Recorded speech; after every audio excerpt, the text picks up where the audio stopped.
All right, I'm going to have to move quick because I said I was going to get into Jesse Ventura's new TV show. It's the most incredible episode I've ever seen. I'm still trying to digest it. Most incredible episode.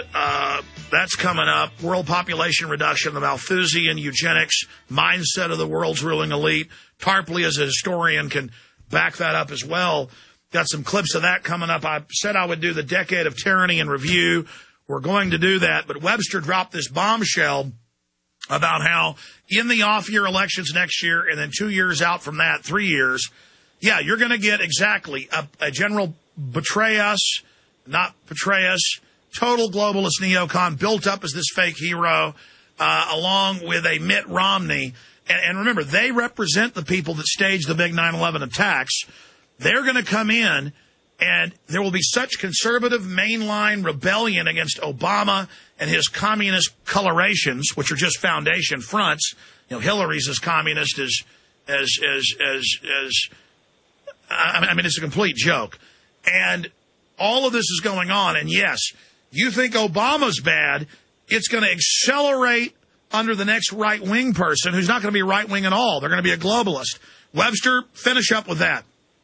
Well, again, the challenge is that if we don't want to be used by somebody, you've got to have some form of independent organization and some form of economic program. Now, all the leftists are run by the foundations. All the right-wingers are run by the big foundations. You have Scylla and Charybdis, right? The two things you want to avoid: monetarism, in other words, this Milton Friedman economics on the one side, and Malthusianism on the other, the green, extreme ecological global warming. But now it's likely that the Democrats will lose at least one House of Congress, maybe both, in 2010. And then Petraeus comes in, they stage a nuke attack, military dictatorship set up. We know the Pentagon's been selling that forever. Right. So the idea is that divided government would be a blessing. In other words, that's the one remedy in this system.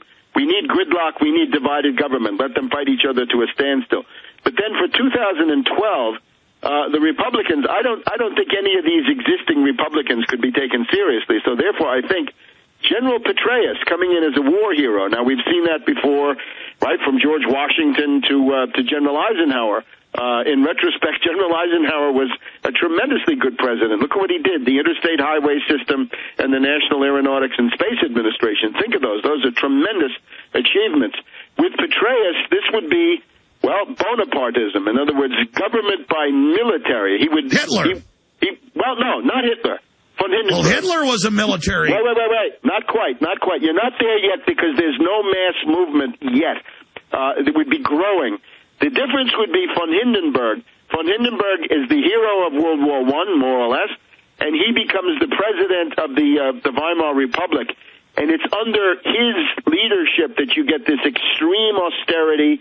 You get, in the case of von Hindenburg, the Brüning government, right, of 1930 to 1932, where they take away your unemployment insurance just at the moment when you have the highest unemployment that there's ever been.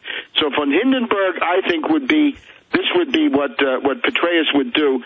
And then the dimension beyond that gets us to something more like an actual Nazi movement, right, with all the overtones that would probably have here in terms of white supremacy and all sorts of other stuff, right? Violence in the streets, right?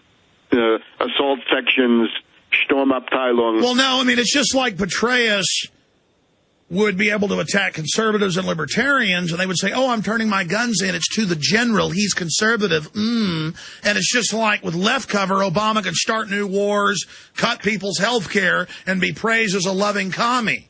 I mean, I would see under Petraeus we know that Tommy Franks was on the payroll to go around and give speeches saying, gee, I don't like it, but it's what we need. One more big terror attack, military dictatorship is what the people want.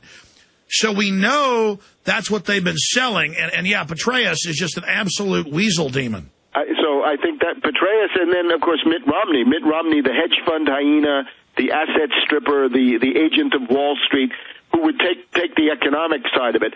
And this would be a government that would not really lean on the Republican Party, which I think is in the process of disintegrating. It would be a government that would lean more explicitly on the army. and military, the police Which is force. what the RAND Corporation and the big think tanks have already been setting up through Northcom. Webster, again, I'll see you in 2010. All 4 of your great books that are in print are sold at Infowars.com. People can see your new updated site at Tarpley.net. Say hi to the wife and family. God bless you, Webster. Happy New Year. Same to you, Alex. Happy New Year. You bet. We're going to come back and blitz through the decade of tyranny. Hopefully the decade of liberty is coming.